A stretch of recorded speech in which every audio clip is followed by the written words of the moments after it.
សួស្តីឆ្នាំថ្មីអ្នកទាំងអស់គ្នាខ្ញុំគឺដាលីននៅក្នុងឆ្នាំថ្មីនេះខ្ញុំអត់មានអីជូនអ្នកទាំងអស់គ្នាទេ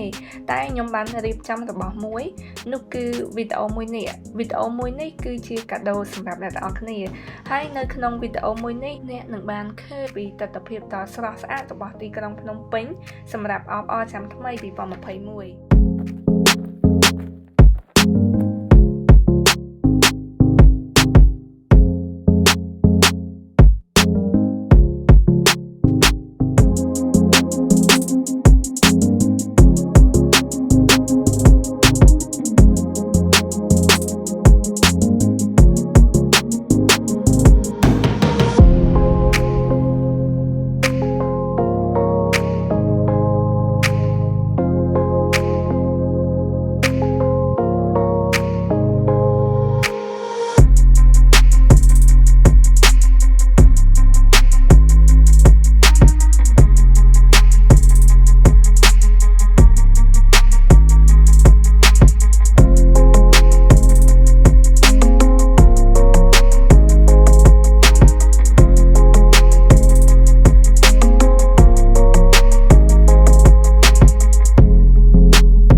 ឆ្នាំថ្មីអ្នកនរគ្នាខ្ញុំមានពាក្យពេចន៍មួយចំនួនណានៅក្នុងឆ្នាំថ្មីនេះខ្ញុំជូនពរអ្នកដែលអត់មានគូនៅតែអត់មានគូនឹងឯងខ្ញុំនិយាយលេងទេខ្ញុំជូនពរឲ្យប្រជាជនខ្មែរទាំងអស់ជួបតែសេចក្តីសុខហើយរឿងដែលមិនល្អហ្នឹងសូមជៀសទៅឲ្យបានឆ្ងាយមួយវិញទៀតខ្ញុំសូមជូនពរឲ្យប្រជាជនលើសកលលោកទាំងអស់គ្រប់ជាតិសាសន៍ចេះស្រឡាញ់គ្នាហើយជួបតែសេចក្តីសុខហើយអ្វីដែលសំខាន់នោះជាឲ្យផុតពីសង្គ្រាមព្រោះដោយសារយើងដឹងហើយសពថ្ងៃយើងនេះប្រជាជនគ្រប់ជាតិសាសន៍នៅលើភពផែនដីយើងនេះកំពុងតែប្រយុទ្ធប្រឆាំងនឹងសង្គ្រាមជាមួយនឹងជំងឺ Covid ដូច្នេះហើយអ្នកទាំងអស់គ្នាត្រូវតែចេះថែរក្សាសុខភាពឲ្យបានល្អ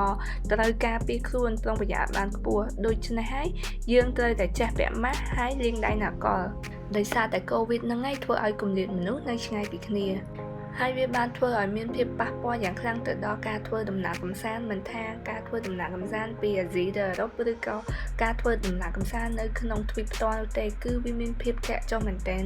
សម្រាប់ខ្ញុំផ្ទាល់ឥឡូវហ្នឹងអត់មានហ៊ានដើរទៅណាឆ្ងាយពីពេញទេហើយខ្ញុំមានគម្រោងច្រើនមែនទែនថាបើសិនជាចប់ពី Covid ទៅ